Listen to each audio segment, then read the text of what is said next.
Hi, Geraldine Plot here, and today let's talk about protocol. The word protocol can be used in reference to many different things, such as bylaws, finances, voting, or IAP in general. But today let's talk about meeting protocol.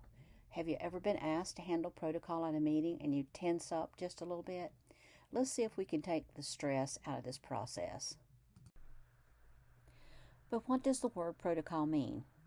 Simply put, it's etiquette and procedure, it's conduct, it's rules, and it's rules of accepted behavior. It's procedures followed in formal situations. See, that's simple enough. But I think for us to truly understand our relationship to protocol, we need to go back to our beginning. Our association was the brainstorm of two female visionaries in 1938. They were the founders of our association and responsible for holding the first association meeting in June of 1940. This was a time when the cultural division of labor by gender placed women in the home and men in the workforce.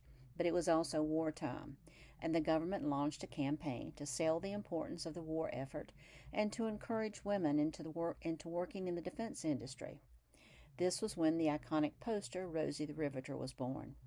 Women were not new to working, but now they were able to switch from lower-paying, traditionally female jobs to higher-paying factory jobs.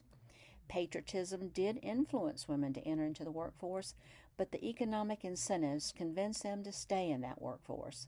Once that door opened, women discovered there was more than money to be enjoyed. Women liked learning new skills, they liked contributing to the public good, and they liked proving themselves in jobs that were until that time only available to men. This was a time of formal meetings, procedures, and etiquette. Our first conventions were filled with pomp and ceremony, gowns, furs, elegant table decorations. A time of proper etiquette, conduct, rules, and procedures known as protocol. We've surely come a long way since the 1940s, in some ways good and some not so good. However, rules and procedures remain. They're a necessary part of our association. They're needed in directing discussion in a peaceful manner, giving all members the opportunity to express opinions, suggestions, and help make decisions. Without some type of rules or procedures, accomplishing goals and objectives and events would be almost impossible. So what does protocol look like today? Protocol is a term used in the planning of many, but not all, conventions. Very simply put, our meeting protocol involves seating arrangements and introductions. On the council or state level meetings, seating should place the RVP and council director at the head table, if the head table is used. Council director may request additional individuals to be seated at the head table, but the final approval is the responsibility of the council director.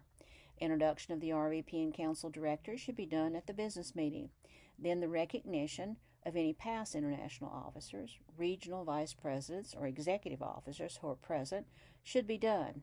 This is generally handled by either having them stand as a group or introducing them individually by name. At the regional level meetings, the seating arrangements are the complete responsibility of the RVP, who could be assisted by the convention chair. The introductions are also handled by the RVP. Any past international officers, RVPs, or executive officers who are present should be recognized. Again, this can be accomplished by having them stand as a group or introducing them individually by name. This is the basics, which can be found in Chapter 8 of our IAP Comprehensive Manual, and this manual is the first place you should consult when looking for answers.